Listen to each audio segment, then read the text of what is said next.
Yannick Dahan, notre Claudette est là aussi. Ouais. Séance blockbuster ce soir, blockbuster bonheur avec John Carter. Plus que blockbuster. John Carter, c'est le truc qui arrive une fois tous les 10 ans. C'est comme il y a Star Wars, Le Seigneur des Anneaux, Avatar. Tu vas loin là. John Ah ouais, Carter. mais il est comme ça. Non, mais c'est Bonne démonstration. pour plein de Tout raisons. à l'heure. D'accord, Plein de raisons. très bien. J'ai du taf. Parce que 3 heures suffirait pas pour que je cause de John Carter. Bon, Donc, t'as 2 minutes. film monumental à plus d'un titre. Alors, qu'est-ce que c'est John Carter déjà ? Déjà, c'est le premier film live d'Andrew Stanton, qui est pas n'importe qui, puisque c'est le réalisateur de Wall-E et du Monde de Nemo chez Pixar. Donc, un réalisateur qui a déjà été oscarisé, si je ne m'abuse, et qui est un réal absolument monumental. Déjà, première chose. Qu'est-ce que c'est John Carter ? En réalité, c'est La Princesse de Mars. C'est un des romans du cycle de Mars écrit par Edgar Rice Burroughs, qui n'est pas n'importe qui, c'est le créateur de Tarzan, et qui est un roman qui avait commencé en 1912, je crois, et qui est quelque part fondateur de tous les plus grands récits héroïques de ce siècle-là. C'est-à-dire que j'anticipe quelque peu des réactions que des incultes auront sur le film, qui sera de dire... Oh, mais ça ressemble à Star Wars, ça ressemble à ça, ça ressemble à tel truc. Comme ça. Ouais. Non, mais forcément, ça ressemble, puisque toutes ces grandes sagas qu'on a vues depuis 50 ans se sont inspirées du récit de Burroughs, qui est une épopée à la fois héroïque et romanesque. Pourquoi énorme ? Parce que c'est un des plus gros budgets de Disney, plus de 200 millions de dollars, que ça cherche à s'imposer comme une gigantesque saga façon Le Seigneur des Anneaux, façon Star Wars, façon Avatar, où déjà Andrew Stanton avait l'intention d'en faire une trilogie. Et autre chose importante, mais dans un mauvais sens, malheureusement, c'est que Disney n'y comprend rien, que la nouvelle équipe dirigeante de Disney est en train de pourrir la promotion du film, si bien que la plupart des gens ne savent pas ce que c'est John Carter, n'y comprennent rien. Les affiches ne traduisent pas le film, la bande-annonce ne traduit pas le film, personne ne sait de quoi ça parle, on se dit c'est un truc débile pour les ados avec des monstres et un crétin qui se bat contre eux, alors que c'est 1000 fois plus riche que ça.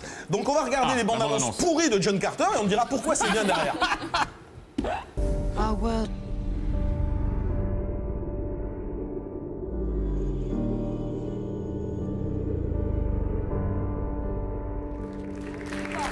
Alors déjà, ils alors. ont fait un petit effort parce que j'avais pas vu celle-là, elle est quand même moins pitoyable que les précédentes parce qu'ils l'avaient vendue comme une espèce de truc où on avait un type dans une arène qui se battait contre des monstres, ça faisait à mort l'attaque des clones de Lucas, alors qu'il faut bien voir que le film qui dure 2h20 débute pendant 30 minutes avec un montage génialissime dans le New York de la fin du 19e siècle. Avec une idée absolument géniale, c'est qu'en plus Andrew Stanton place le personnage d'Edgar Rice Burroughs dans son récit et donc crée une espèce de mise en abîme par rapport à cet univers-là.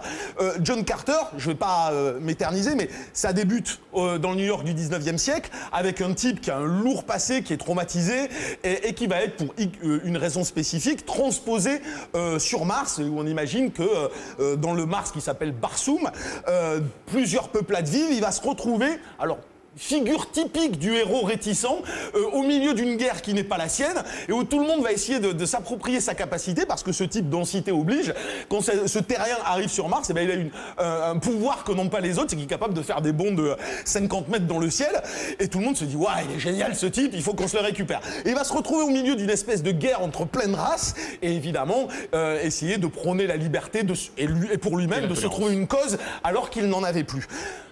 Thématique ultra classique qu'on a vu dans plein de grandes épopées, mais que Stanton arrive à nous faire pénétrer avec une force qui est hallucinante. C'est-à-dire que c'est rare les films univers dans lesquels on offre suffisamment de portes d'entrée pour que le spectateur lambda qui ne connaît pas cet univers l'accepte, le trouve crédible, y croit en permanence.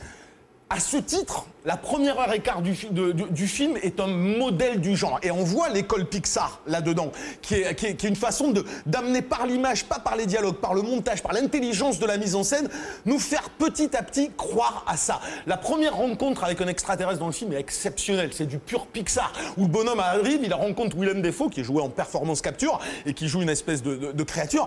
Et il prend son temps. On n'est pas dans un blockbuster dont le but est d'aligner les séquences d'action toutes les 10 minutes. Il n'y a pas de scène d'action avant 1 heure de film. Il est sur ses personnages, il travaille les traumas de ses personnages, il lit la complexité de son histoire, il expose chacun des membres de ce monde en les crédibilisant. Moi, c'est la première fois où je vois une race d'extraterrestres, où tu as 5-6 extraterrestres qui ont tous la même gueule pas possible, mais qui sont identifiés par des rapports entre eux, des rapports père-fils, des rapports de chef à personnages soumis. Et on ne les regarde plus comme des extraterrestres, on les regarde comme des vrais personnages.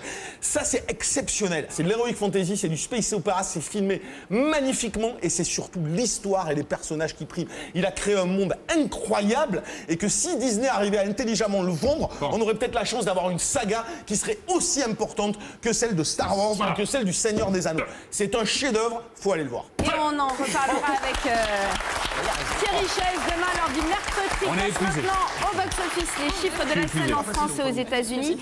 C'est avec David Caillon et les infidèles qui marchent très bien. Il m'a épuisé, Yannick, je suis mort.